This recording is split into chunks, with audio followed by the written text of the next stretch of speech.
Welcome to the Tool Hut channel. Today we have a 2007 BMW 750 Li that has a new airbag module from the dealer, and we're going to program it with the top-down Phoenix Smart. Yeah, why not? Stand by.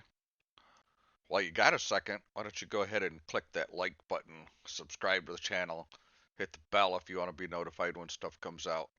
I welcome any questions or comments you may have down below. Okay, first things first. Any of the equipment that you see used in my videos is available on the website. If it's not there, send me an inquiry off the website, toolhutusa.com. That's TOOLHUT USA.com. My name is Sam. All right, let's get this thing going. So, again, a 2007 BMW 750 Li. The shop has replaced the airbag module with a new one from the dealer. Supposedly, it's a no start or a crank no start. It's not turning off on the fuel pump. Spoiler alert, it does not fix the car. It was diagnosed at the BMW dealer. I didn't diagnose it. The shop didn't diagnose it. Is what it is. Anyway, you will need the Phoenix Smart with the J-Box, and your VPN will have to be turned on. If you don't have your VPN activated, you can call Top Down's tech support and they will assist you. I am not doing a video on setting up the VPN. The other tools, the Think Car, uh, the launch, stuff like that, I am sure have the capabilities, and I'm sure that they also need the VPN turned on. I do not know how to do those either. So let's get this going.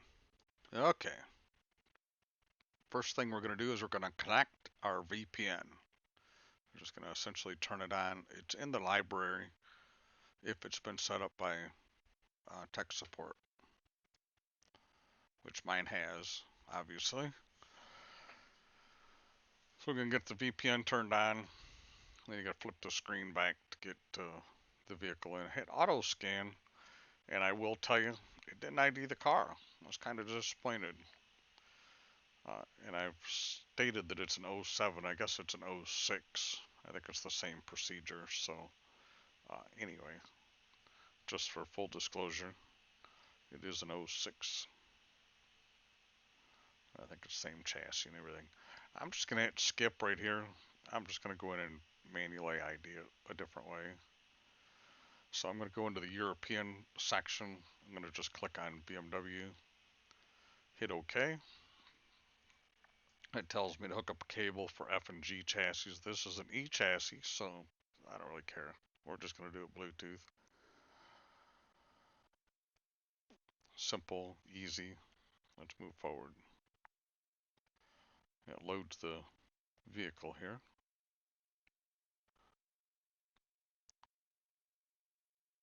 Or the software for the vehicle.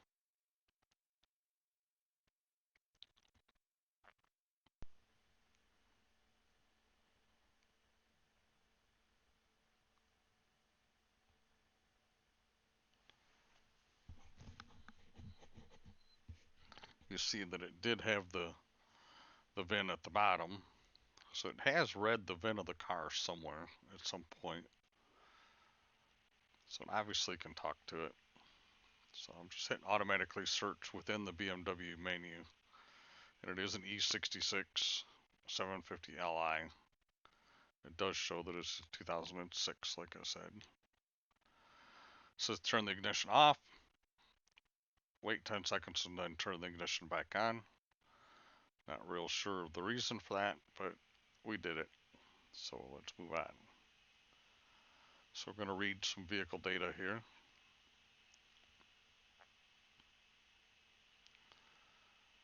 I have sped up parts of this like I've done my other videos. The stuff that doesn't really change. It seems to take a while to change screens. So I am just going to do a quick smart scan on this car just for curiosity reasons. Kind of curious why it's a crank no start. I think I know why, but You know, I'm here to do a job. I'm a mobile programmer, so I'm here to do what I was paid. I'm being paid to do.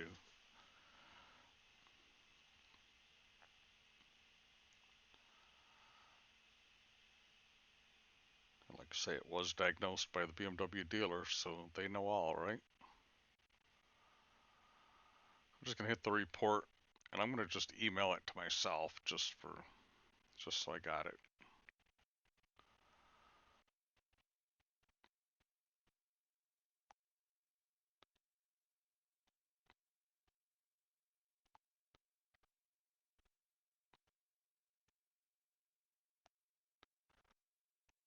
It generates a pretty nice report here. I'm not going to spend a lot of time on the report because it's just for informational purposes. I'm here to, like I say, I'm here to do a job. So one of the advantages slash disadvantages of being a mobile guy, you always got somewhere else to be, and you're not paid to do any diagnosis. So can't spend all day on it.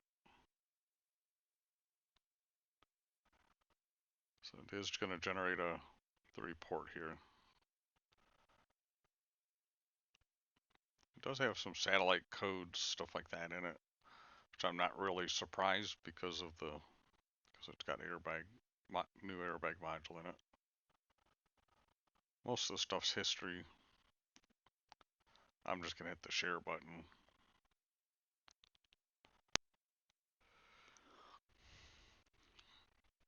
And like I say, I'm just gonna email it to myself.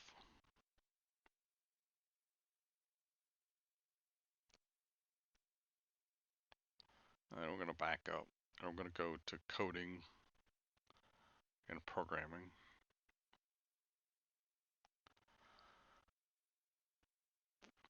And I'm all about full disclosure. I have pushed the coding and programming button.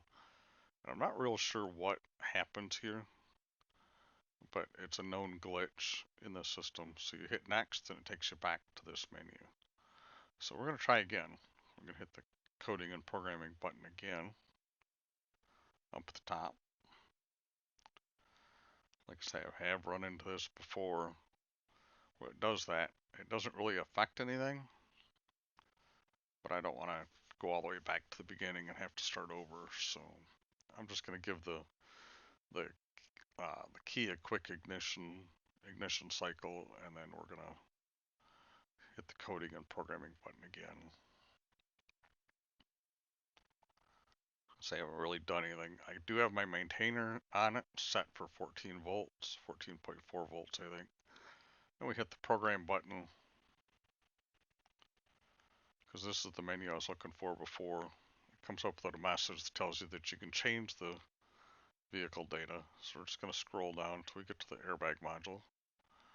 Right there, the SRS, airbag, SGM, SIM. I'm going to go automatic programming because if you ever get a choice between automatic and manual programming, I always choose automatic. It seems like it's simpler to me, unless I know that there's something I need to change.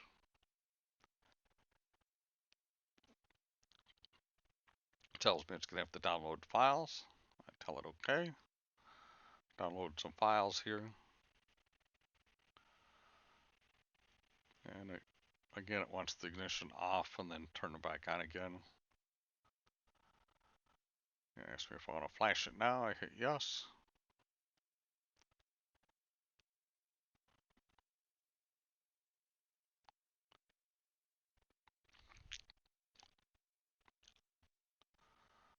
Alright, so here we go across. This part is sped up immensely. I think it's 5 times actual. It's not a big deal though. You just kind of watch the paint dry for a few minutes. No rocket science there. It says the flash is completed. Wants to know if I want to code it immediately. I'm going to say yes. And it says the coding has been completed. So one of the things you have to do with BMW is you have to do the start safety system time. I don't know which one of these I'm supposed to do, so I'm going to do them all. Why not? So I'm just going to hit the continue button. I'm going to hit F2. It says to check whether it's been started or not. So we go back. So we go to the status menu here, and it shows me the right A pillar is yes, and the right B pillar is no. So it does tell you, come up with a message and tells you to program slash code the module that the timer doesn't start on. I do recode the B pillar module. It does fail.